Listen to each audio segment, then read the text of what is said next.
I now invite our panelists on stage to begin the panel discussion.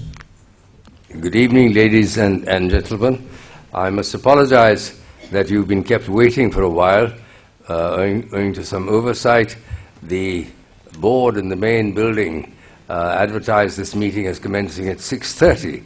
So some of our guests would probably be still trooping in, whereas we actually had thought of starting at 6. But it's enabled you to chat and get acquainted, which is not a bad thing in itself. We're delighted to have this panel of 3 young people and 2 younger people. And this represents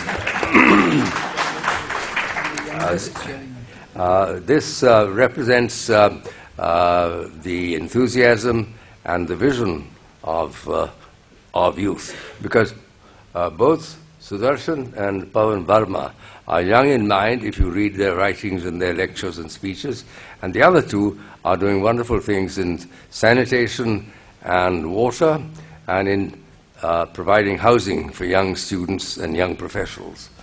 Now, we're discussing Gandhi in contemporary terms. The whole purpose of the Sarvodaya International Trust is not merely to know about Gandhiji and read his works and discuss what he did as a historical personality, but to interpret his work in contemporary terms. How is he relevant today and tomorrow?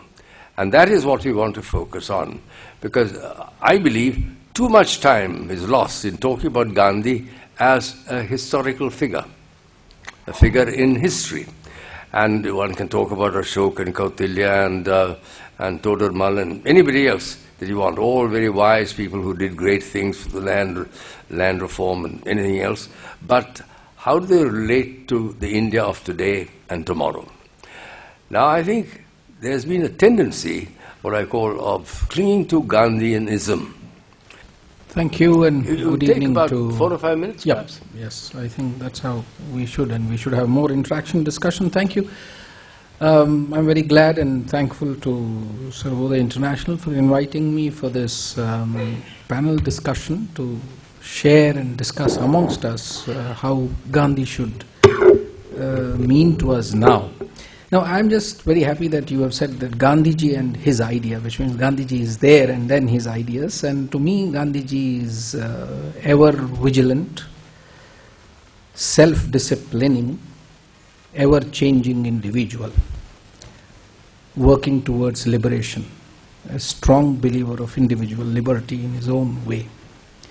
That's where I would put Gandhiji. I mean, that's the crux of, as I have understood him, what kind of society he is looking for and who are building this. The builders of the society, the society that he had in mind, which can be India, which can be human society.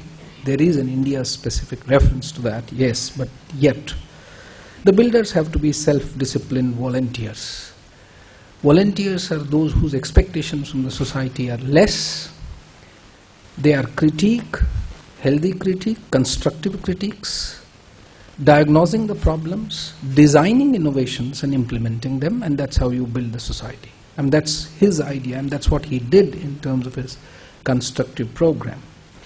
What kind of entrepreneurs, since our 2 young entrepreneurs are sitting here as they are coming in as entrepreneur panelists? Thank you, sir, and may I join Dr. Iyengar in thanking the Sarvodaya Trust for this opportunity to be here today. I think one of the problems in trying to see Gandhiji in today's context is that we have had a natural tendency